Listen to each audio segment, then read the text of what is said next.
나는 참 기쁘다. 현장에 참석하신 분들은 지금 저희만 보이시죠? 저희는 저희 앞에서 줌으로 참석하신 분들도 다 보이고 있거든요. 이곳이 아닌 온라인 상에서도 함께 찬양을 불러주시는 분들의 모습이 저희들에게 막 보입니다. 현장에 계신 분들은 가사가 여기 스크린에 뜨니까요. 혹시 찬미를 가지고 계시지 않으신 분들은 가사를 함께 보시면서 찬양하시겠습니다.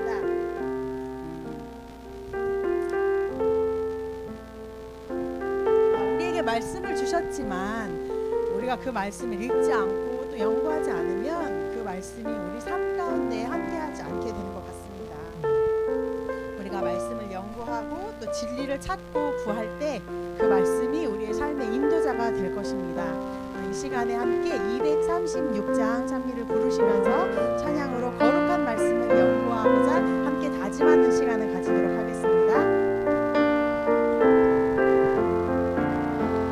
거룩한 말씀을 연구하세 주주를 항상 찾아서 생명의 말씀 잘 알도록 날마다 가르침 받세 거룩한 책을 연구하며 진리를 찾아 구하라 주님의 귀한 성경 말씀 우리의 인도자로다 거룩한 말씀을 연구하세 하늘로 가는 길 찾아 영화로운 성에 이르도록 주님의 말씀 지키세 거룩한 책을 연구하며 진리를 찾아 구하라 주님의 귀한 성경 말씀 우리의 인도자로다 거룩한 말씀을 연구하세 죄인을 찾아 나아가 진리의 말씀 잘 아는 척 구주를 믿게 할지라 거룩한 책을 연구하며 진리를 찾아 구하라 주님의 귀한 성경 말씀 우리의 인도자로다.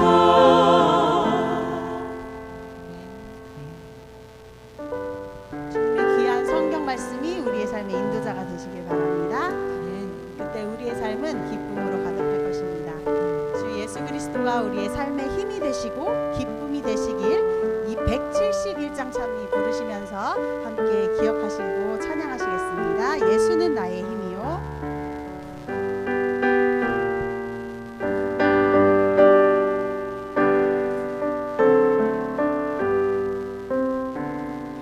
예수 나의 힘이요 내 생명 되시니 구주 예수 떠나가며 죄 중에 빠지니 눈물이 앞을 가리고 내 맘에 근심 쌓일 때 위로하리 누구시뇨 주 예수 예수는 나의 힘이요 내 친구 되시니 그의 은혜 간구하며 풍성히 받겠네 햇빛과 비를 주시니 주수할 곡식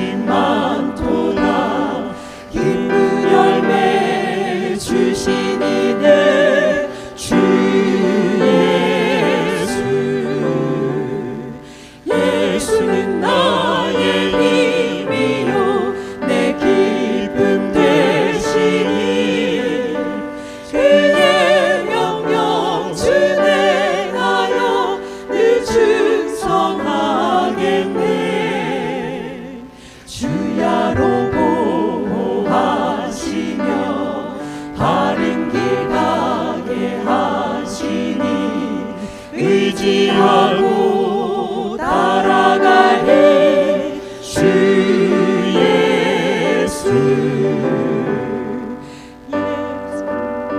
어제 안식일에 저희 교회 초청 안식일 예배를 가졌습니다. 온 교인이 어제 날을 준비하면서 매일매일 말씀 묵상을 하고 또 구도자를 위해서 기도하며 이 날을 준비했는데요. 어제 현장에 참석하신 VIP들이 얼마나 많았는지 그분들을 보면서 저희가 정말 추수할 곡식이 정말 많다라는 것을 깨닫게 되었습니다. 우리가 말씀으로 가득 차게 될 때 하나님께서는 추수할 영혼들을 보게 하시는 것 같습니다. 우리 힘이 되시는 주님을 의지하며 4절 찬양 함께 하시겠습니다. 예수는 나의 힘이요 내 소망 되시니. 예수는 나의 힘이요 내 소망 되시니. 예수께서 재림할 때 곧 영생 얻으리. 한없는 복을 주시고 영원한 기쁨 주시니. 나의 생명 나의 기쁨 주 예수. 우리의 위로가 되시고 우리의 의지가 될 분이시고 나의 생명이시며 기쁨이신 주 예수님이 우리의 주님이 되어주심을 감사합니다. 이 시간 우리 모든 마음 가운데 성령님이 함께 하시고 오늘의 말씀 묵상 페스티벌에 참여하는 우리의 삶이 또 귀한 성장의 기회를 얻게 되는 그런 시간이 될 수 있도록 함께 개인 기도하시겠습니다.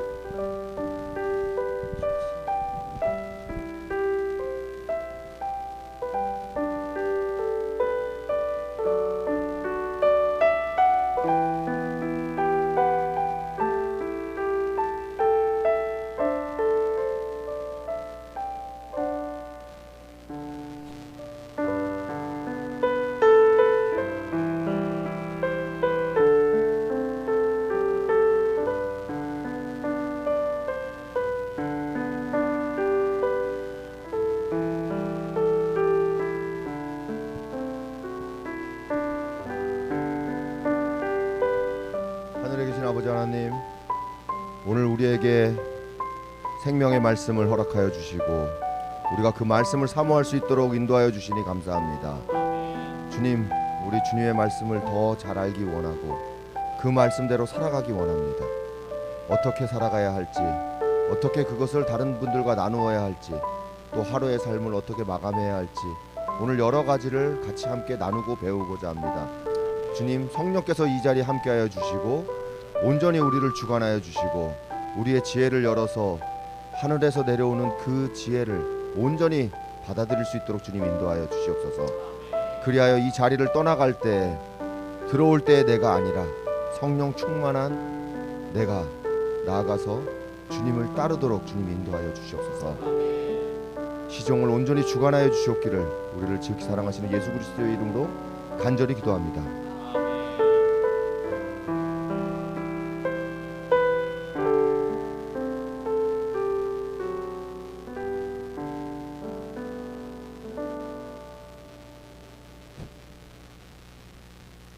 안녕하십니까.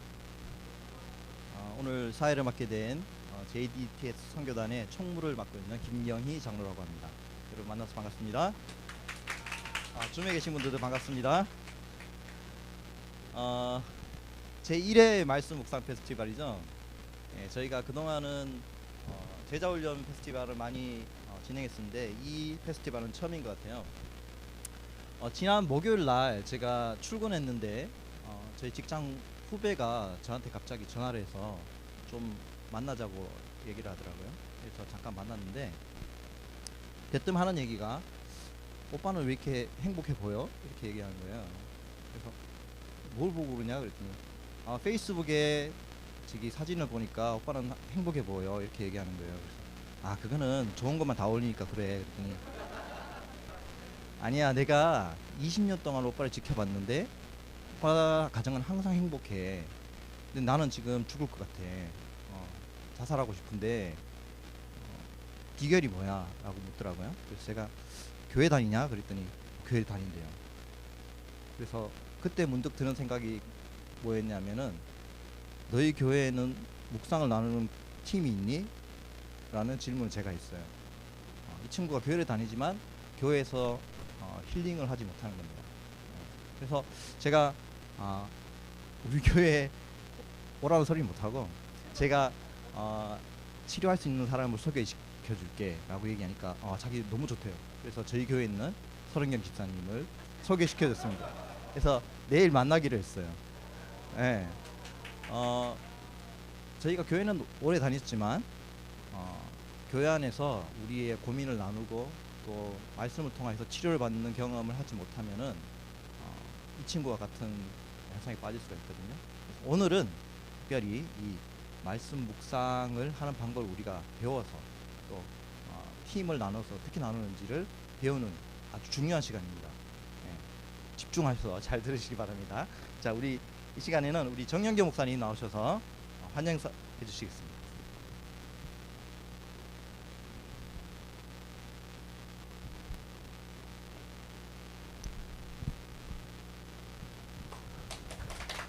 안녕하세요. 네. 웃는 얼굴로 인사를 받아주셔서 감사합니다. 제가 환영의 말씀을 어떤 말씀을 좀 전해야 되나 좀 많이 좀 고민이 됐었습니다. 그래서 말씀을 고민하다가 말씀을 보니까 지난 금요일에 있는 말씀을 좀 함께 나누면 좋겠다 생각이 들어서 오늘 그 말씀을 나누도록 하겠습니다. 여러분, 오늘 아침에 여러분 예수님을 만나셨나요? 말씀을 통해서 어떤 예수님이시죠? 나와 항상 함께 하신 하나님. 예, 좋습니다. 아마 여러분들께서 말씀을 묵상하시면 예수님을 만나시게 될 겁니다. 제가 환영의 말씀을 좀 그 말씀으로 해야 되지 않을까 싶어서요. 여러분 말씀 묵상 페스티벌에 오셨는데 이 페스티벌을 통해서 얻게 되는 가장 큰 의미와 보람은 여러분이 매일 아침 말씀을 통해서 예수님을 만나는 비결을 알게 되는 것이 아닐까 생각이 듭니다. 제가 만난 오늘 아침의 예수님의 모습은 그리스도께서는 당신을 따르는 자들을 위하여 그들이 요청하거나 생각할 수 있는 이상으로 더 많은 것을 해주실 수 있음을 기뻐하셨다. 이 시대 소망에 있는 말씀이거든요. 제가 이 말씀을 읽고 또 제 삶을 이렇게 한번 돌아보는 시간을 가졌습니다. 그러고 보니까 나는 그 시절에 미처 예상하지도 못했고 기대하지도 못했던 많은 일들을 우리 주님께서 그때부터 준비해 오셔서 지금에 이르러서 나에게 그 모습을 보여주는 일들이 굉장히 많다는 생각을 하게 됐습니다. 예수님은 어떤 분이셔요? 우리가 기도하거나 생각할 수 있는 그 이상의 것을 우리에게 주시는 것을 기뻐하시는 분이시라고 하는 사실이 우리 모두의 또 기쁨이 되었으면 좋겠습니다.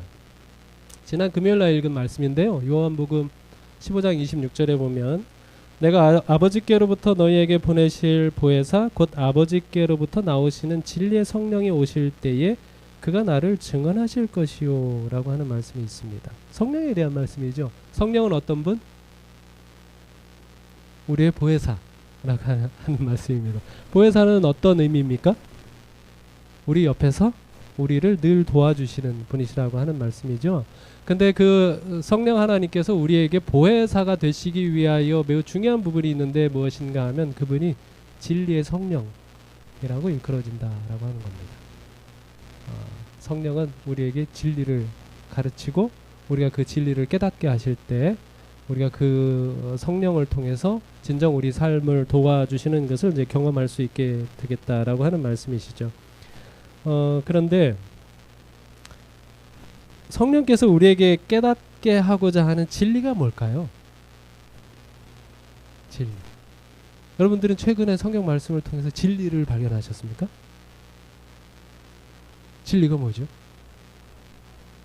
죽지 말고 살아. 예, 좋아요. 예, 그 말씀인데 요한복음 8장 32절 36절에 보면 진리를 알지니 진리가 너희를 자유롭게 하리라. 그리고 이어서 36절에 예수님께서 뭐라고 말씀하셨는가 하면 그러므로 아들이 너희를 자유롭게 하면 너희가 참으로 자유로우리라 라고 말씀하셨습니다. 성령은 우리에게 진리를 가르쳐 주시는 분이신데 그 진리가 누구예요? 예수님을 우리에게 가르쳐 주신다라고 말씀하고 있죠. 요한복음 15장 26절에도 말씀하시기를 진리의 성령이 오실 때 그가 뭐를 증언하실 것이요? 나를 증언하실 것이요 라고 이렇게 말씀하고 있는 것이죠. 그래서 여러분이 말씀 묵상을 통해서 얻을 수 있는 최고의 유익은 무엇인가 하면 날마다 누구를 알게 되는 것? 예수님을 알게 되는 것이라고 하는 겁니다. 그 예수님께서 여러분을 죄로부터 자유롭게 해 주실 것이고요. 그 예수님을 깨닫는 것이 우리의 삶을 또 어떻게 늘 성령께서 도우시는 삶으로 이끌어가 주실 것이다 라고 말씀하셨습니다. 그리고 오늘 아침에 읽은 시대의 소망의 말씀에 보면 그리스도 그분은 모든 영광을 발산하는 대중심이시다.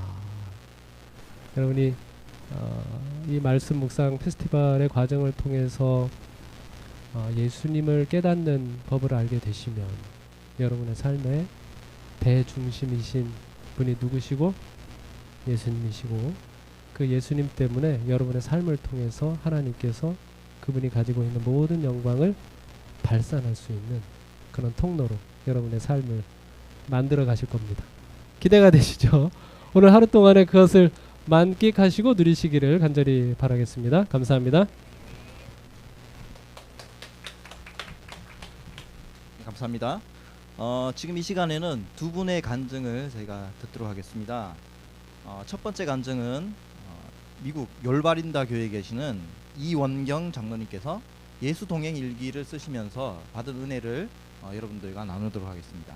그리고 두 번째 간증은 우리 이혜진 자매께서 말씀 묵상을 통하여서 얻는 은혜를 여러분들과 나누도록 하겠습니다. 많은 은혜를 받으시기 바랍니다.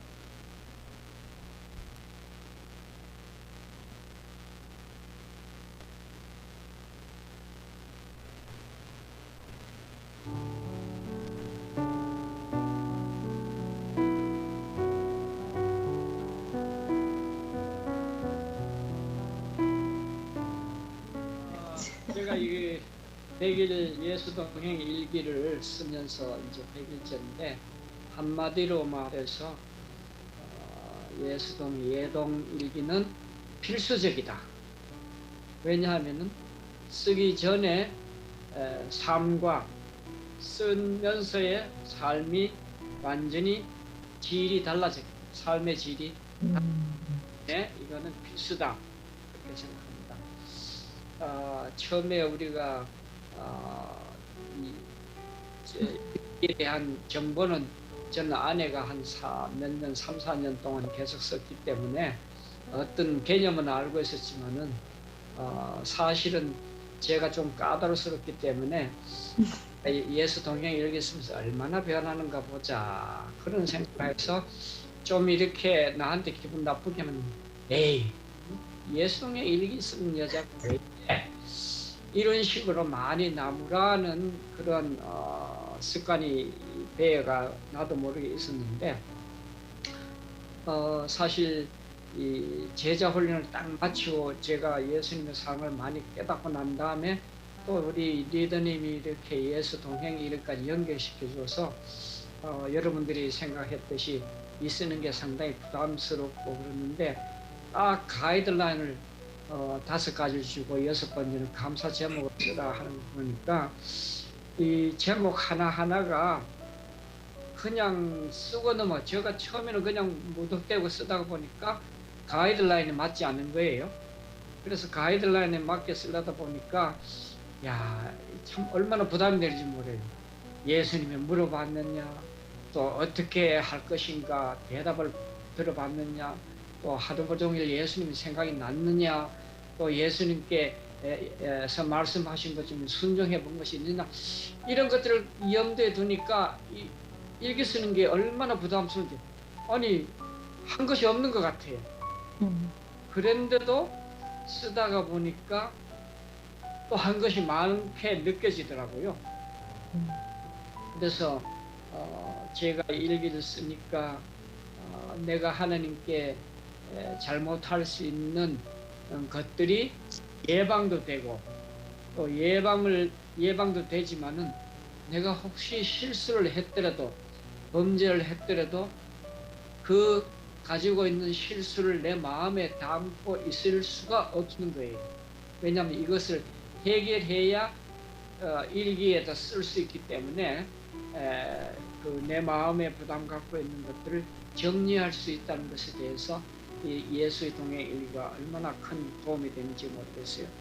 그래서 제가 어떤 양심에 끌리는 이 일을 했을 때 이게 사람의 생각, 사단의 편이잖아, 예수님의 편을 택하는 게 아니잖아 하는 즉각적인 그런 사상이 오기 때문에 양심에 끌리는 일을 하지 않게 돼요. 예를 들면은 정말 길을 가다가도 남자로서 또 여자를 봤을 때 이 굴뚱한 생각이 들을 때 이 생각은 바른 생각 아닌데 하는 돌아서는 그런 마음도 빨리빨리 서게 되고요. 어려운 난관에 부닥쳤을 때 전에는 고민이 되고 나 혼자 어떻게 해결할까 걱정이 됐는데 이제는 일기를 쓰면서 느낀 거니 이거 예수님께 물어보면 되잖아 하는 생각이 들어서 뭐 바쁜 일이 생겼을 때, 잊어버렸을 때, 물건을 잊어버렸을 때 당장 눈을 감고 무릎을 꿇고 기도하지 않지만 예수님께 물어봐야 되잖아 하고 예수님께 이 모든 것을 문제를 가져갈 수 있다는 것이 예수 동행 일기의 장점이었던 것 같습니다. 아멘. 그리고 제가 아까도 서론 이야기했지만은 가장 큰 열매라고 할 수 있는 것들을 생각하면은 가정에서 화목의 열매가 맺혀졌다. 아멘. 얘기할 수 있게 되겠습니다. 전에는 제 아내가 일기 쓰는 여자가 왜 이래? 그렇게 불평하고 나무라는 말들이 많이 나왔는데 요즘은 서로에게 잔소리 없어졌어요. 제 아내도 저에게 뭐 당신 이렇게 하면 안 돼, 이거 먹으면 안 돼, 뭐 이런 것들을 많이 막 진짜 기분 나쁠 정도로 압박을 만들어가지고 이야기를 했는데 없어지니까 저에게 자유가 주어졌지만은 그 자유가 오히려 멍해가 되어 갔어요. 이렇게 하면 안 되는데 하는 그 감이 예수 동행 일기가 생겼기 때문에 저도 아내에게 잔소리를 안 합니다. 그러니까 서로가 편해져서 이 가까운 그 면이 더 매일 발전하는 것 같습니다. 그리고 저희 아내가 전에는 불평적으로 당신 왜 이런 것도 안 해줘? 왜 이렇게 다른 여자들은 남자들은 불평적으로 얘기했는데 요새는 뭐 이거 해주면 어때? 그러고 좀 이렇게 말하니까 귀여워서 제가 그 아내의 일을 도와주는 일이 즐거워졌어요. 그래서 이제는 뭐 설거지 해달라면 설거지 하는 게 전에는 이 남자가 이런 걸 해야 되나 하는 그런 생각이 있었는데 사랑하는 아내가 나에게 도와달라고 그러고 한 다음에 고마워하는 이 말을 듣고 싶어가지고 하는 것이 굉장히 즐거워졌고요. 그리고 제가 좀 남들을 의식해서 그런지 아내의 부족함을 제가 자꾸 덮으려고 미리 이렇게 하고 하는 면이 많이 있어가지고 프레셔를 많이 줬어요. 불평을 했는데 그 불평의 모자란 면을 내가 대신 해주게 되니까 그것이 사라져버렸어요. 나한테 불평하는 거. 그래서 남편들이 아내를 만날 때에 반대된 것을 만나게 했다고 그러잖아요. 내가 부족하면은 아내가 부족하면은 남편이 채워줄 수 있도록 하나님께서 이렇게 쫙 지어주셨는데 인간이 부딪혀 보니까 그것이 안 돼서 싸우고 이혼하고 난리 나는 그런 경험을 하게 되는데 이 부족한 면을 내가 채워주게 되니까 불평이 없어졌다는 것에 대해서 제가 얼마나 그 예수 동행 일기가 도움이 되는지 모르겠습니다. 그래서 앞으로도 필수적이라는 사실을 가지고 처음에 시작했던 일기 적는 것이 부담을 해결돼서 너무나도 좋아졌고요. 그래서 앞으로도 계속 쓸 수 있다는 것이 감사하게 생각합니다. 그리고 특별히 나 혼자에게만 이렇게 하라고 했으면 못했을 텐데 리더님이 이렇게 반을 만들어주고 또 상대방의 글을 읽고 느끼면서 나도 이런 것이 나에게 필요한 것이구나, 적용해야 되겠구나 하는 것이 좋아졌습니다. 그런데 일기 쓰는 것 중에 둘째 제목 있잖아요. 말씀을 묵상하셨나요? 어떤 때는 바쁠 때는 정말 성경을 읽을 시간이 없을 정도 시간이 있거든요. 그런데 둘째 질문 때문에 어떻게 해야 돼요? 아침에 못했으면 저녁 늦게라도 그걸 적기 위해서 말씀을 꼭 해야 된다는 그 의식 때문에 하게 됐어요. 하루도 안 빠지고. 그러다 보니까 성경 통독도 진도가 많이 나가게 되고 전에는 억지로 하게 됐는데 이제는 억지가 아니라 하나님께 내가 뭘 들려드릴까요? 하나님을 어떻게 기쁘게 해드릴까요? 하나님이 시킨 무엇인지 해야 할 것을 생각하면서 하게 되니까 말씀 묵상도 이제 재미가 있어지고 의무감이 아니라 내가 좋아서 하게 되었습니다. 그리고 마지막 질문에 보면 5번째였잖아요. 예수님이 말씀하신 것 중에 오늘 하루에 실천해 본 적이 있나요? 그런 걸 보니까 뭔가는 말씀에 순종해야 되잖아요. 그랬을 때 무속자를 보면은 저는 절대 지나가기 힘들어요. 다음은 1불이라서. 그리고 전에는 트래픽이 걸렸을 때는 줄지만 안 걸리면은 이거 받아 던지면 안 되지 하는 그런 생각이 위험하다 생각이 드는데 지금은 그럴지라도 창문 밖으로 던져주고 자동을 지나가게 되는 그런 습관이 생겨서 참 말씀을 순종하는 삶이다 생각하거든요. 그리고 사람들이 시간 없고 바쁠 때 나에게 뭘 부담을 뭘 좀 도와달라고 그럴 때 전에는 근데 왜 내가 꼭 가야 되냐, 내가 해야 되냐. 근데 이제는 그런 게 아니라 어떤 데는 요청이 오기 전에 제가 그냥 가고 싶기도 하고 또 요청이 오면은 아이고 오늘 또 도와줄 일이 생겼네 하고 기쁜 마음으로 갈 수 있다는 것을 보면서 이게 예수님의 동행 일기의 결과가 아닌가, 열매가 아닌가 생각하면서 정말 이 제자 훈련을 통해서 배운 것과 리더님이 이렇게 제 자신을 따라갈 수 있도록 만들어 주신 것에 대해서 너무나 감사합니다.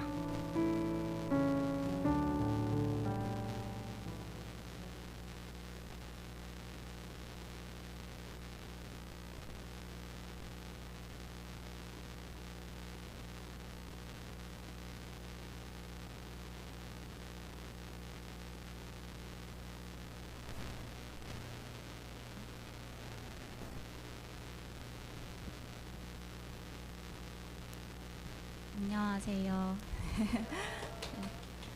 감사합니다. 저는 서울영화관교회 출석하고 있는 이혜진이라고 합니다. 간증을 하시는 많은 분들이 서두에 부족하지만 이 자리에 세워주신 하나님께 감사드린다는 말씀을 많이 하시던데 저는 그 얘기를 들으면 그냥 서두에 의뢰하시는 겸손의 표현인 줄 알았거든요. 근데 제가 이 자리에 서니까 진짜 그 표현 말고는 제 마음을 대신할 표현이 없는 것 같아요. 네, 정말 부족하고 또 부족하지만 그런 저에게 기회를 주셔서 말씀 묵상을 통해서 받은 은혜를 나눌 수 있는 그런 기회를 주시고 이 자리에 서게 하신 하나님께 순종하는 마음으로 이 자리에 서 있습니다. 저는 오늘 제가 한 2년 반 정도 러빙타임 말씀 묵상을 하면서 받았던 은혜를 나누려고 하는데요. 제가 러빙타임의 존재를 알게 된 건 2019년 말이었어요. 그때도 JDTS 페스티벌이 있었었고 저희 청년 회장님의 권유로 참석을 하게 되었는데요. 사실 좀 쳇바퀴 돌아가듯이 똑같은 일상 속에서 뭔가 변화가 필요하다고 생각은 했지만 그렇다고 또 딱히 변화하고 싶은 마음은 없었던 그런 시기였었는데 페스티벌에 참석해서 교회 친한 언니랑 같이 제자 훈련을 하게 되면서 자연스럽게 러빙타임의 존재에 대해서도 알게 되었습니다. 그리고 그 형식이 마음에 들었는데요. 솔직히 가장 마음에 들었던 건 말씀 묵상 범위가 짧다는 것이었어요. 제가 한 20살 때부터 15년 정도 새해가 되면 매년 새해 목표를 세울 때 성경 통독이 빠지지 않았거든요. 근데 한 15년 꾸준히 목표를 세웠는데 꾸준히 목표에 실패했어요. 이유는 아시다시피 통독표 묵상 범위가 좀 많잖아요. 그러다 보니까 한 번 밀리면 그걸 좀 따라잡기가 쉽지 않고 그렇다고 그 범위를 건너뛰고 또 묵상을 하자니 뭔가 좀 자존심이 상하는 거예요. 그리고 뭔가 좀 해결하지 못한 게 남아있다는 생각에 찝찝한 그런 마음도 들어서 그 밀린 묵상 범위를 계속 반복하다가 결국에는 중도 포기하게 되는 그런 사이클이 계속 좀 반복되는 상황이었었거든요. 그런데 아시다시피 러빙타임은 이렇게 말씀 묵상 범위가 성경 한 장을 넘어가지 않더라고요. 그래서 뭔가 일단 범위 자체에서 나 꾸준히 이거는 할 수 있을 것 같다는 그런 좀 생각이 들어서 말씀 묵상을 시작하게 되었고요. 이 사진은 다시 봐도 예수님께 진짜 좀 죄송한 그런 사진인데 제가 말씀 묵상에 또 꾸준히 실패했던 이유 중에 하나는 잠이었어요. 제가 좀 아침잠이 되게 많은 편인데 아침에 어떻게든 일어나서 자리에 앉아 있을 수는 있는데 그 말씀을 피면은 너무 잠이 쏟아지는 거예요. 그래가지고 한 번은 제가 그 전날 날짜를 잘못 봐서 전날 읽었던 말씀 묵상 범위를 한 번 더 읽었던 적이 있는데 저는 그날 그 말씀을 다 읽을 때까지 제가 한 번 더 읽고 있었다는 걸 전혀 몰랐어요. 왜냐하면 말씀이 진짜 새로웠거든요. 처음 읽는 것처럼. 네. 그러니까 그만큼 생각 없이 글자만 읽었었던 거죠. 이게 어떤 글자구나 이렇게. 그러다 보니까 말씀 묵상이 재미도 없고 뭐 저한테 그렇게 큰 깨달음을 주지도 못하고 삶의 변화도 없고 그러니까 말씀을 계속 읽어야 하는 이유를 찾기도 어려웠었습니다. 그런데 러빙타임은 아예 읽는 방법부터가 다르더라고요. 이거는 부끄럽지만 제가 말씀 묵상을 하고 있는 말씀 묵상 노트인데요. 일단 범위 안에서 중심 요약 말씀을 찾고 그리고 구조를 나누어 보고 그리고 말씀 묵상 그 범위 속에서 내가 궁금했던 내용이나 이해가 가지 않는 부분 또는 좀 더 깊게 묵상하고 싶은 부분을 예언내신 주석이나 재림표 주석 같은 거를 찾아보면서 조금 더 깊게 묵상하게 되니까 거기에서 오는 그런 깨달음도 너무 좋았고 말씀 묵상을 하는 게 점점 더 재미있어진다는 생각을 하게 되었어요. 그리고 무엇보다 적용 부분을 좀 뜬구름 잡는 그런 목표를 적는 게 아니라 실제로 오늘 당장 내가 실천할 수 있는 내용을 적고 그거를 실천에 옮길 수 있게 되니까 거기에서 오는 그런 은혜도 되게 좋더라고요. 내가 좀 더 나은 사람이 되어가는 것 같고 삶도 조금 더 풍성해지는 것 같고 그래서 말씀 묵상을 꾸준히 하기 시작을 했는데요. 아시다시피 이렇게 말씀을 꾸준히 읽게 되면 우리의 원수 마귀는 절대 저를 가만두지 않더라고요.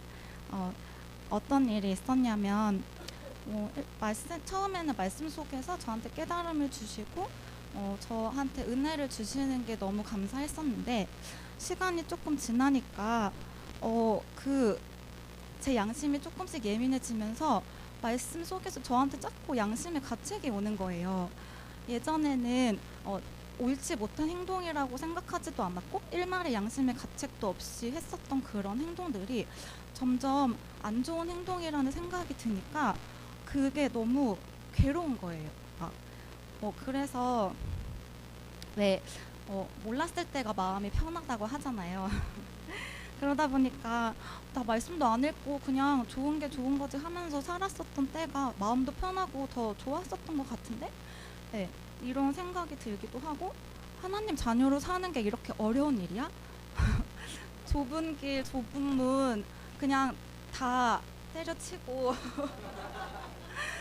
그냥 넓은 문, 넓은 길에서 마음 편하게 살고 싶다, 막 이런 생각이 점점 들어오는 거예요. 그리고 그러다 보니까 말씀을 읽는 게 점점 더 부담으로 느껴지고, 또 오늘 말씀을 피면 내 죄가 지적당해질 것 같으니까 그게 좀 마음이 많이 괴로웠어요.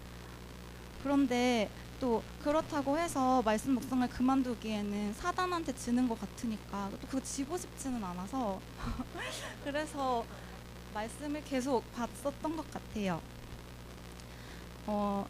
이거는 제가 좀 유난히도 괴로웠었던 올해 5월의 사도행전 묵상 말씀 내용인데요. 이 시기에 특히 말씀 속에서 양심, 성령의 음성, 최후의 은혜, 심판 이런 단어들이 자꾸 제 마음속에 들어오는 거예요. 이제 구체적으로 설명을 드리자면 저는 온라인에서 아기용품을 판매하는 일을 하고 있어요. 그런데 이제 트래픽이라고 해서 고객이 내 상품에 관심을 가지고 많이 클릭하는 것처럼 허위로 신호를 만들어주는 그런 프로그램이 있거든요. 이제 그 프로그램을 사용을 하게 되면 네이버 쇼핑 그 탭 상에 저의 쇼핑몰이 인기가 많은 것처럼 보여지도록 상단에 위치를 하게 돼요. 그러면 이제 매출은 자연스럽게 좀 따라오게 되겠죠.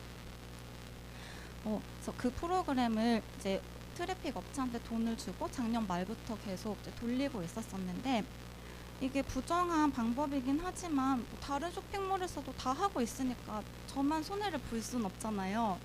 네, 그래서 양심적이진 않지만 질 수 없다. 나도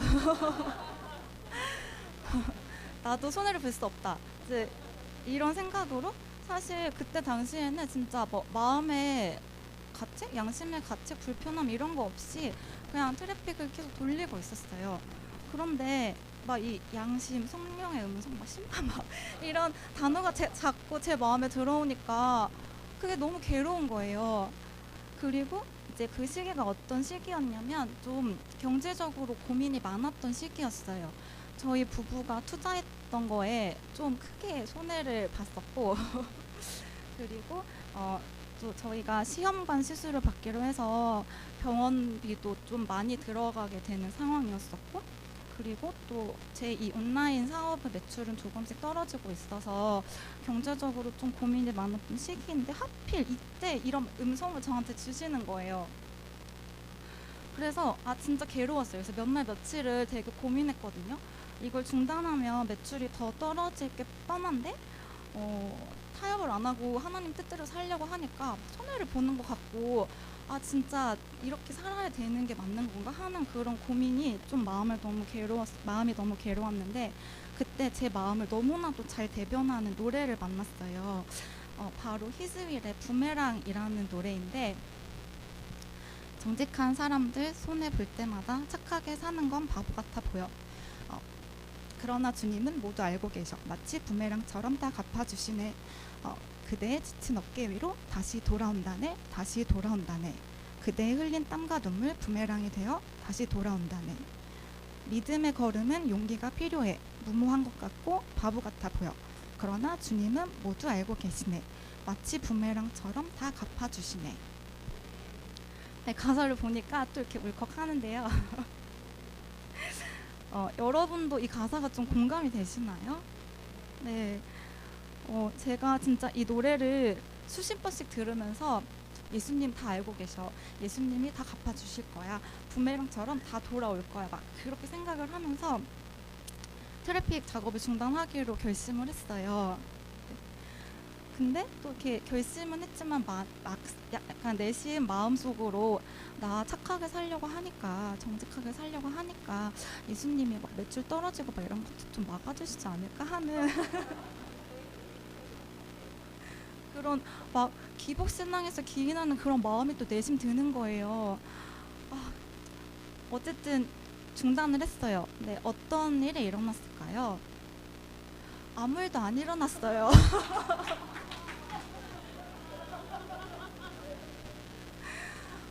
당연히 쇼핑몰 순위는 하락하기 시작했고요. 매출도 좀씩 떨어지기 시작했죠. 그러니까 사단이 바로 저한테 생각을 넣어주더라고요.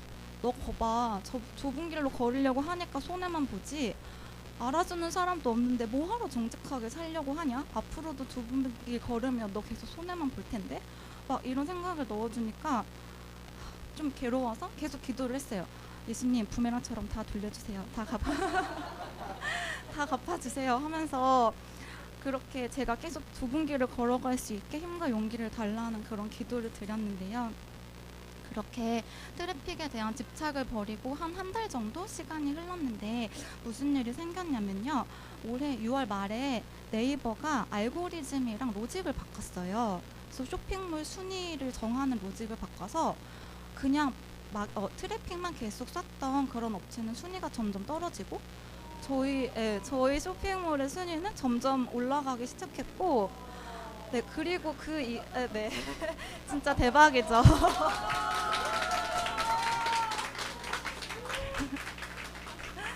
네, 그리고 또 다른 알고리즘도 뭔가 바뀐 건지 AI가 저희 상품을 고객들한테 노출을 좀 더 많이 시켜주면서 트래픽을 사용하기 전보다 더 매출이 많이 오르게 된 거예요. 네, 그래서 정말 당장은 되게 손해보는 것 같고 속상했지만 하나님의 계획은 저희 생각과 정말 다르다는 것을, 그리고 하나님의 뜻대로 살기를 결심한 사람들에게 축복해 주신다는 것을 다시 한번 느끼는 그런 경험이 있었습니다. 예시로 한 가지를 말씀드렸지만 하나님께서는 말씀을 통해서 제가 하나님께 계속 굴복하고 순종하고 자아를 버릴 수 있는 그런 여러 가지 시험을 주셨었어요. 성장할 수 있는. 그리고 그렇게 순종했을 때 세상에 줄 수 없는 평안과 행복으로 저의 삶을 가득 채워주셨었는데요. 저희는 난임 부부예요. 결혼한 지 6년이 넘었는데 아직 아기가 없어요. 그런데 작년에 어렵게 임신이 됐었는데 9주차에 유산이 됐거든요. 근데 너무 간절하게 기다렸던 아기여서 몸도 마음도 되게 많이 힘들었었고, 그리고 나서 또 1년 동안 아기가 생기지 않아서 좀 어렵게 결심을 하고 시험관 시술을 받게 되었습니다. 그래서 올해 감사하게도 다시 임신이 되었는데 또 유산이 된 거예요. 네. 작년에도 너무 힘든 시간을 겨우 잘 이겨냈는데 올해 또 한 번 더 시련을 주시니까 너무 힘이 들더라고요. 막 몸도 지치고 마음도 지치고 하나님한테 도대체 나한테 왜 이러시나 나한테 이렇게까지 하셔야 되나? 막 이런 생각도 들고 좀 그래서 하나님한테 많이 서운했어요. 많이 서운하고 좀 원망스럽고 그래서 하나님한테 좀 등을 돌리고 있었어요. 근데 등을 돌릴 때도 말씀은 계속 받던 이유가 사단한테 지고 싶지 않아서 네, 이렇게 중단하면 사단한테 지는 것 같은, 제가 좀 승부욕이 있거든요.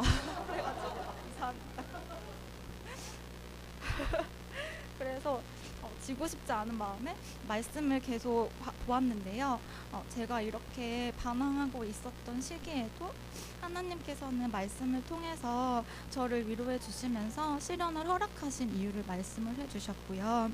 그리고 진짜 믿음, 참 믿음이 무엇인지 저에게 알려주셨습니다. 그리고 가장 좋은 것을 가장 좋은 타이밍에 주시겠다는 약속도 해주셨어요. 그리고 다양한 방법을 통해서 저를 정말 많이 사랑하고 잠시만요.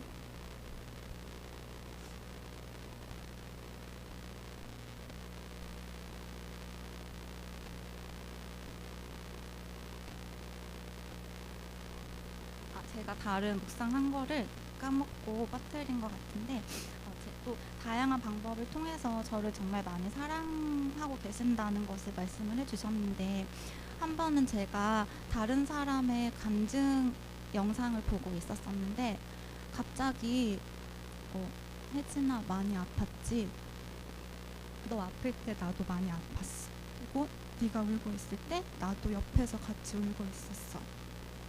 나는 결코 너를 혼자 내버려 둔 적이 없어. 네가 슬플 때 나도 같이 슬퍼하고 있었어. 그런 음성이 제 마음속에 들려오는 거예요. 그러면서 뭔가 따뜻한 기운이 저를 이렇게 감싸 안아주는 느낌을 받았거든요. 그때 느꼈어요. 아, 이거 예수님이다. 예수님이 나 혼자 내버려 둔 적 없으시다. 나 진짜 많이 아팠을 때 그때 예수님도 나랑 같이 아파하셨고 눈물 흘리고 계셨다. 이걸 알려주시니까 서운했던 그런 마음이 사르르 녹으면서 그래서 그때 그걸 느끼고 진짜 아이처럼 엉엉 울었어요. 예수님 나 진짜 아팠어요. 그리고 진짜 서운했어요. 그런데 이렇게 저를 사랑하고 계시다는 걸 알려주셔서 너무 감사해요. 네, 그렇게 여러 가지 방법으로 저를 사랑하고 계시다는 그런 말씀도 해주셨는데요. 이렇게 예수님께서는 말씀이 아니었다면 제가 결코 깨닫지 못했을 그런 평안함과 행복을 저한테 알려주셨고요. 이런 행복과 평안은 세상은 결코 줄 수 없는 그런 평안이었습니다. 평안을 너에게 끼치노니 곧 나의 평안을 너희에게 주노라. 내가 주는 것은 세상이 주는 것과 같지 아니하니라. 너희는 마음에 근심도 말고 두려워하지도 말라. 요한복음 14장 27절 말씀. 네. 전에는 그냥 머리로만 이해가 되었던 이 말씀을 통해서 하나님의 사랑을 직접 경험하게 되니까 이제는 마음으로 이해가 되기 시작했어요. 아, 맞아. 이게 하나님이 주시는 평안이구나. 세상이랑 다른 거구나 하는 걸 느끼게 되었고 그리고 제가 그래서 이 평안과 행복이 너무 좋아서 예수님 안에 계속 거하고 싶어졌는데요. 제가 말씀 묵상을 한 3년째 하고 있는데 성경을 꾸준히 읽는다고 해서 제 삶이 드라마틱하게 바뀌진 않았어요. 아침에 말씀을 읽고 결심을 해도 몇 시간 뒤면 바로 넘어지기도 하고요. 그리고 또 특히 제가 몇 년 동안 좀 벗어나고 싶었던 악습이 있는데 동영상 중독이에요. 드라마, 유튜브 이런 걸 너무 많이 봐서 벗어나고 싶었는데 그것도 벗어나는데 진짜 오랜 시간이 걸렸었거든요. 그렇지만 분명한 사실은 말씀을 읽으면 넘어졌다가도 다시 일어나는 속도가 점점 더 빨라진다는 것이고요. 그리고 이런 시험과 유혹이 올 때 이거 사단이 주는 생각이다라는 거를 전보다 더 빨리 알아차릴 수 있게 돼요. 그래서 하나님을 더 자주 부르게 되는 것 같습니다. 정말로 말씀과 기도 외에는 우리 원수 마귀를 대적할 수 있는 그 다른 방법이 없다라는 것을 계속해서 깨닫고 있습니다. 이 율법책을 내 입에서 떠나지 말게 하며 주야로 그것을 묵상하여 그 안에 기록된 대로 다 지켜 행하라. 그리하면 내 길이 평탄하게 될 것이며 내가 형통하리라. 여호수아 1장 8절 말씀을 기억하셔서 매일 꾸준히 말씀 연구를 하심으로 매일매일 사단과의 전쟁에서 승리하는 삶을 사시게 되시기를 간절히 소망합니다. 감사합니다.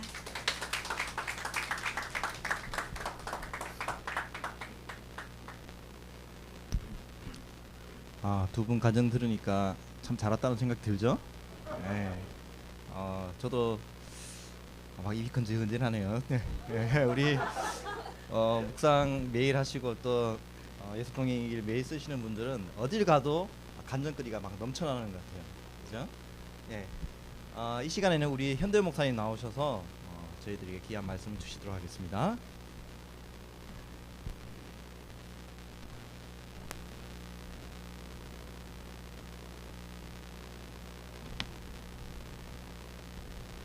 네, 이렇게 제1회 말씀 묵상 페스티벌에 참석하신 모든 교우님들 진심으로 환영하고 감사드립니다.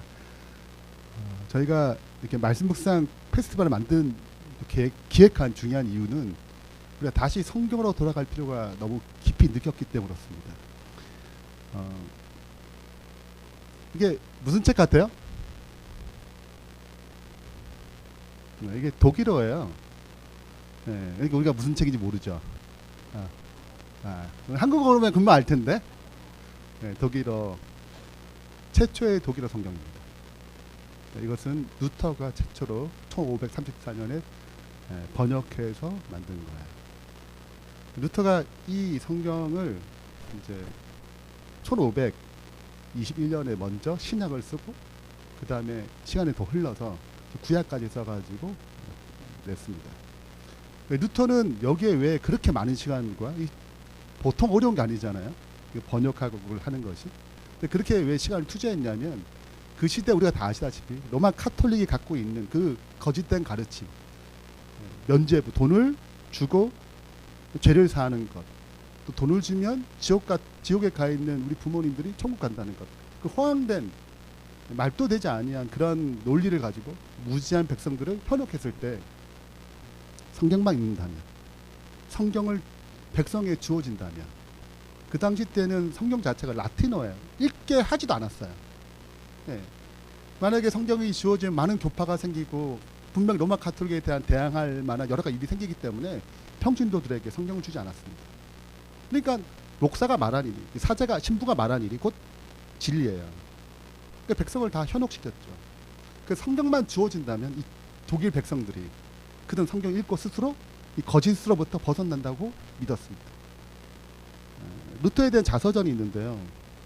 이 자서전에 이렇게 기록하고 있습니다. 루터가 번역한 독일어 성경 완역본, 독일어 문어체로 완벽하게 번역되어 1534년에 출간된 루터 성경은 기독교 개혁에 있어서 가장 위대한 공헌 중 하나로 꼽힌다. 그러니까 종교개혁 여러 가지 일이 있는데 가장 위대한 공헌으로 꼽힌다는 거예요.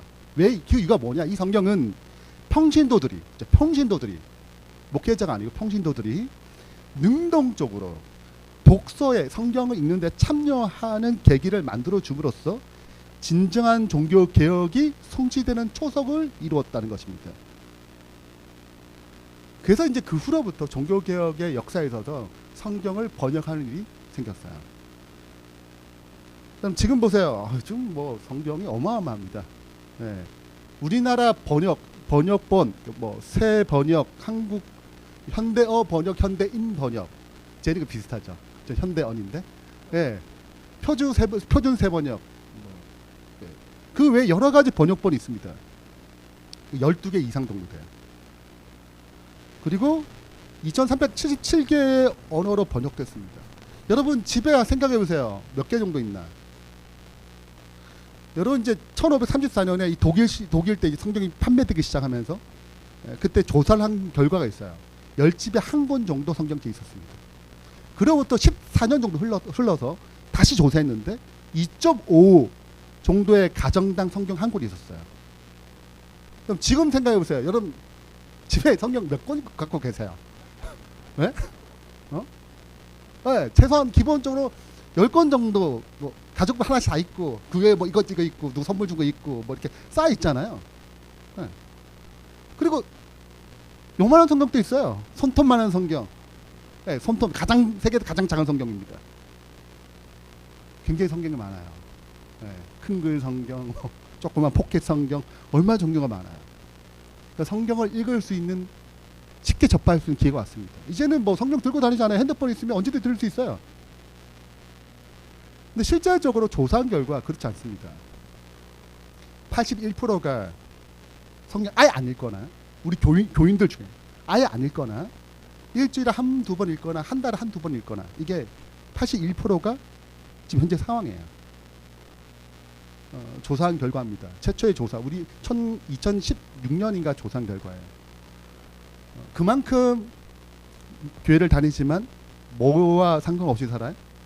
성경과 상관없이 살아요. 그러니 또 한편으로는 가짜가 판치기도 하죠. 이 각시대행투에 그러니까 총 몇 장까지 있을까요? 42장까지 있습니다. 42장 제일 끝부분에 이제 거꾸로 돌아가는 거예요. 대쟁투의 종막이에요. 즉 새하늘과 새 땅이 이제 시작되는 것입니다. 그리고 41장이 지구의 항폐예요. 천년기를 얘기합니다. 40장은 재림이에요. 재림하시고 천년기 있고 이제 지구가 이제 황폐화되면서 마지막 불로 소멸하시고 새하늘과 새 땅이 창조되는 내용이잖아요. 그러니까 재림이 있는 것입니다. 그것이 40장이에요. 39장이 뭘까요? 39장은 환란의 때, 환란을 겪고 그 끝에 예수님 재림하시니까. 그럼 그 환란이 왜 오느냐? 경고 때문에 와요. 그러니까 늦은 비를 받고 우리가 외치는 기별 때문에 뭐가 오는 것입니까? 핍박이 오는 것입니다. 인류 휴업령 때문에 핍박이 오는 게 아니고 우리가 외치는 기별 때문에 핍박이 도래하는 거예요. 네. 그러니까 인류 휴업 내려도 우리 가만히 있으면 핍박 절대 안 받습니다. 왜 초대교회가 핍박을 받았어요? 120명이 성령 받고 외쳐서 핍박이 온 거예요. 가만히 있었으면 핍박이 절대 오지 않았습니다. 그러니까 마치 최후의 경고, 그들이 받은 기별을 감출 수가 없었기 때문에 외쳤어요. 그 다음에 37장 그리고 36장이 뭐냐면 절박한 최후의 위기입니다. 계속 13장 시대가 왔다는 거예요. 자, 그러면 최후의 경고를 와 지금 현재 절박한 위기 가운데 들어간 이 사이에 뭐가 들어갈까요? 37장. 이것이 믿음이 기준된 성경이에요. 여기 굉장히 이 37장 굉장히 중요한 거예요. 이 36장에서 38장으로 넘어가는 이 과정에 뭐로 돌아가야 돼요? 성경으로 돌아가야 되는 것입니다. 말씀으로 돌아가야 되는 거예요. 근데 제가 문제는 어떤 고민이 있냐면 우리는 대부분 성경을 오리지널 접하지 않아요. 생각해 보세요. 기도력, 앙교, 교과 나쁘다는 게 아니에요. 가치가 있어요. 성경을 깨닫게 해주니까. 근데 성경을 읽지 않고 항상 그걸 먼저 접합니다. 그래서 뭘 모르냐면 성경이 어떻게 흘러가는지 몰라요. 성경이 왜 어떤 스토리가 되는지 처음부터 잘 모르는 것입니다. 정작 우리는 뭘 접하지 않냐면 성경 자체를 접하지 않아요. 그리고 항상 부수적으로 다른 걸 접한 다음에 그걸 통해서 이렇게 됐네. 이렇게 좀 다 해석해 놓은 걸 가지고 그다음 성경을 접하는 것입니다. 여러분 한번 생각해 연애를 하는데 항상 내 사랑하는 사람이 누굴 통해서 만난다고 생각해 보세요. 그만큼 번거로운 게 어디 있겠어요. 네. 그렇죠. 우리는 누구를 직접 만나야 돼요? 오리지널 직접 만나야 돼요. 물론 이게 쉽지 않기 때문에 거꾸로 가야 돼요. 방식을 바꿔야 돼요. 다른 것도 도움이 되지만 성경을 보고 이게 왜 이렇게 기록됐지? 그러면 뭐가 생기냐면 성경을 탐구할 욕구가 생기는 것입니다. 그렇게 가야 돼요. 근데 우리는 지금 자꾸 거꾸로만 가는 것입니다. 그 성경을 오리지널 몰라요. 이 마지막 백성에게 성경을 주어주시고 이 진리를 증거해야 될 이 백성에게 정작 성경은 두 번째 책이 된 것입니다. 예언의 신 목적이 뭐예요? 작은 빛이에요. 뭐로 가기 위해서? 그러면 글로 가야 되잖아요. 계속 여기서 머물러. 여기서 벗어나지 못하는 것입니다. 네. 물론 우리 교회 정체성이 있기 때문에 같이 있는데 가만히 생각해 보면 성경의 주변 것은 굉장히 우리 교회가 발달되어 있는데 정작 성경 자체가 약해지는 경향들이 있는 거예요. 37장의 내용입니다. 가장 서두예요. 하나님의 백성들은 성경을 거짓 교사의 영향과 암흑의 영들의 기만적 능력을 대항하는 그들의 방어책으로서 삼도록 가르침받았다. 그러나 사탄은 온갖 계책을 다 써서 사람들이 성경 지식을 얻지 못하도록 방해한다. 왜냐하면 성경의 분명한 말씀이 사탄의 속임수를 폭로해 주기 때문이다. 하나님이 이 마지막 시대에 뭘 주셨어요? 성경을 주셨습니다. 분별력을 가지고 진리를 따라 살 수 있도록. 사탄은 이걸 얻지 못하도록 뭐 한다고요? 많은 방법을 사용하는 것입니다. 내가 성경이 멀어져 있다면 우리는 그 사탄의 속임수에 들어간 거야. 내가 인식하든 인식하지 않든. 내가 성경을 보는 게 별로 안 좋아한다. 그것도 똑같이 사탄의 영향을 받은 것입니다. 거짓 것이 참 것과 너무나 유사할 것이므로 성경으로 밖에는 그것을 분간할 수 없을 것이다. 그들은 그들 앞에 있는 시련을 견디기 위하여 하나님의 말씀에 계시된 하나님의 뜻을 이해해야 한다. 성경의 진리로 마음을 견고히 방어한 자들 외에는 아무도 최후의 대쟁투를 견디지 못할 것이다. 그 최후의 경고는 말씀을 통해서 그 말씀이 삶이 되는 그 자들을 통해서 역사하는 것입니다. 이분이 누굴까요? 돈을 만지고 있네요. 굳이 알 필요가 없지만 이분은 국내 최초로 외화, 우리나라 외화 위패를 감별하는 자격증을 가진 분이에요. 여러분 그전에는 여러분 다 돈을 주고 감별사를 사서 했어요. 그게 수십억이 들었답니다. 매년 각 은행마다. 그러니까 얼마나 힘들었겠어요. 재정적으로. 다 돈이 어디로 흘러가는 것입니까? 외국으로 흘러가는 거잖아요. 그래서 이제 이 사람 결심을 했습니다. 안 되겠다. 해야겠다. 그 사명을 가지고 열심히 이제 준비해서 자격증을 딴 거예요. 그로부터 이제 줄줄이 이제 생겼습니다. 근데 이분의 얘기는 굉장히 중요한 얘기인데 가짜를 판별하려면 뭐부터 알아야 돼요? 진짜부터 제대로 알아야 돼요. 진짜 화폐 인물은 저를 응시하는데 가짜 화폐에 그러신 인물은 쟤를 자꾸 피해. 네. 근데 그 다음 말이 중요해요.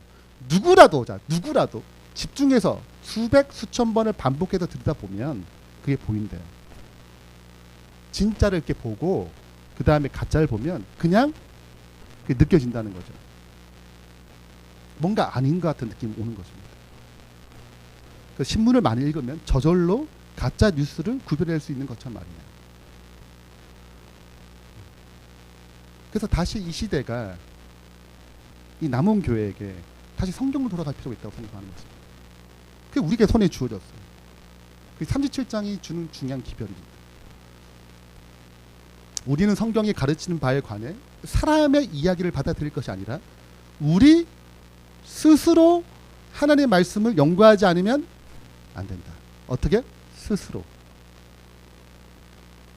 우리가 잠깐 말씀 묵상을 강조하는 이유는 스스로 궁금증을 가져요. 보니까 무슨 말인지 잘 모르고 이게 무슨 뜻이지? 스스로 뭘 가져? 궁금증을 가져요. 근데 교과책 다 해석해놨어요. 그 다음에 성경을 보기 때문에 성경 자체 궁금증이 별로 없습니다. 왜? 거기에 다 답이 해놨으니까. 가치 없다는 것이 아니에요. 근데 우리가 다시 돌아가려면 오리지널을 접해야 돼요. 그건 굉장히 중요합니다. 그래서 이제 시간이 흘러가면서 예언의 잘 알고 뭐 다른 건 아는데 정작 성경을 잘 모르게 된 거예요. 흐름을, 그 이야기를, 그 문맥을. 그 다시 우리가 성경으로 돌아가야 될 필요가 있는 것입니다. 만일 다른 사람이 우리를 위하여 생각해 주게 되면 우리는 우리 마음을 약해지겠습니다. 그 설교를 계속 들으신 분들 돌아가셔야 돼요. 아, 저 목사님 설교 좋아, 저 목사님 설교 좋아, 좋아요, 같이 있어요. 그럼 반드시 그래도 좋은데 반드시 여러분 스스로 성경을 돌아가는 일이 있어야 돼요. 그거 없으면 여러분 절대 분별을 하지 못합니다. 만약 우리가 거룩한 사물에 관해 생각하게 되면 우리 마음은 더욱 강해진다. 그리하여 우리는 하나님의 말씀을 깊은 의미를 이해할 수 있게 될 것이다. 처음에 어려울 수 있겠지만 이게 계속 반복되면 이게 쉬워져요. 여러분 낯선 곳에 처음 가시면 그게 익숙해져요? 어색하죠. 여러분 이사 가실 때 낯선 곳에 가시면 처음 이상하지 어색하시죠. 근데 한 5년 정도 살아보세요. 다 보여요. 전혀 어색하지 않은 것입니다. 그 이유는 너무 안 봐서 그래요. 성경이 왜 어려워요? 안 봐서 그래요. 성경이 내가 멀리 사서 그래요. 다른 것만 봤기 때문에 그래요. 예언을 좀 많이 보고 성경 봐도 성경 어렵습니다. 똑같아요. 왜냐하면 성경을 안 봤거든요. 반드시 성경을 겪어야 돼. 연결돼야 되는 것입니다. 성경을 돌아가야 되는 거예요.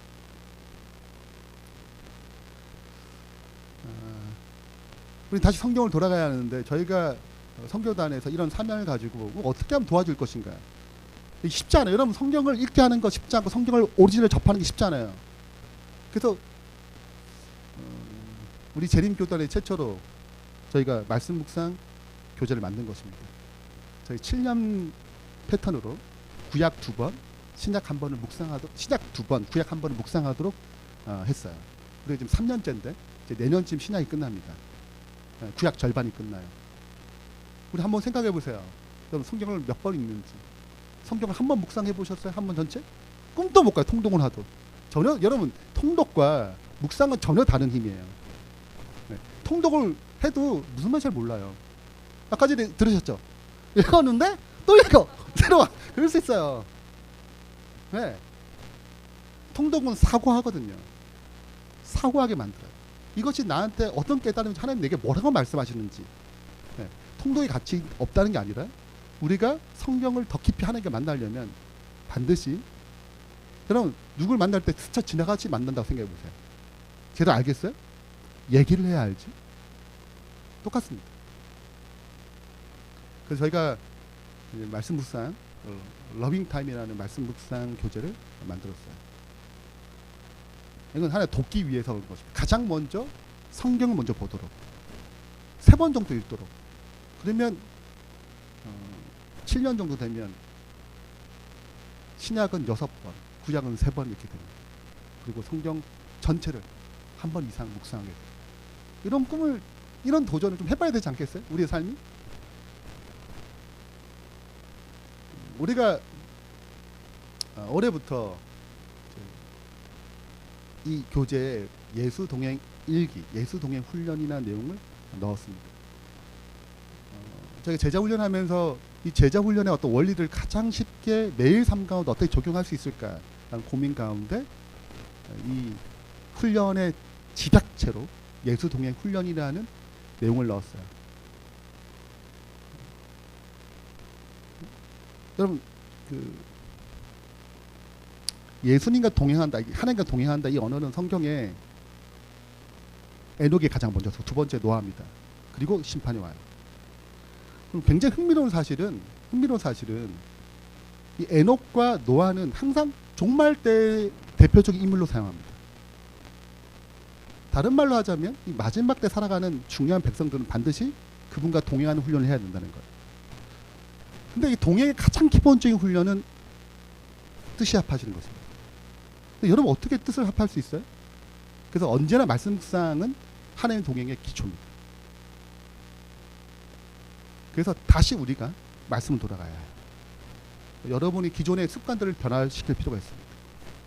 물론 기존적으로 지금 잘하고 계신 분들은 더 격려가 필요하고, 내가 그동안 쉬었다면 다시 한번 말씀을 돌아가는 영적인 생명력이 불타오르기를, 또 번지기를 주의 이름으로 축원합니다. 기도하겠습니다. 하늘에 계신 하나님 아버지,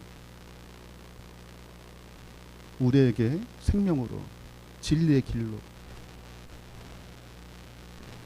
하나님을 더 깊이 닮아가는 가장 기초적인 중요한 도구로 우리에게 구원의 말씀이, 생명의 말씀이 성경을 주셨습니다. 이게 성경이 누구나 쉽게 만날 수 있게 하셨지만 우리의 마음이 성경과 너무 멉니다. 주님과 너무 멀게 되었습니다. 다른 것으로 분주하고 다른 것에 의해서 성경을 자꾸 보려고 합니다.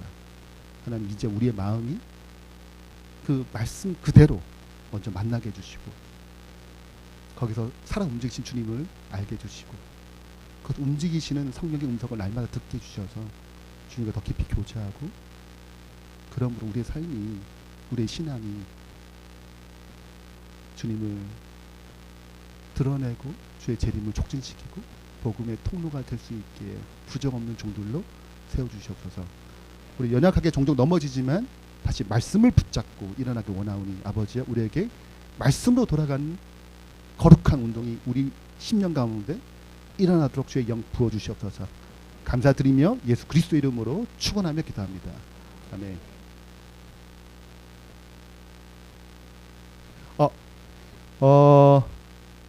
제가 여기는 안 보이시지만 여기 앞에 줌으로 계신 분들이 계십니다. 진심으로 환영드리고요. 같이 좀 얼굴을 같이 좀 돌리면 좋겠는데, 한번 돌려, 여기 보여줄 수 있어요? 보여줄 수 있어요? 안 된대요. 자, 요거를 한번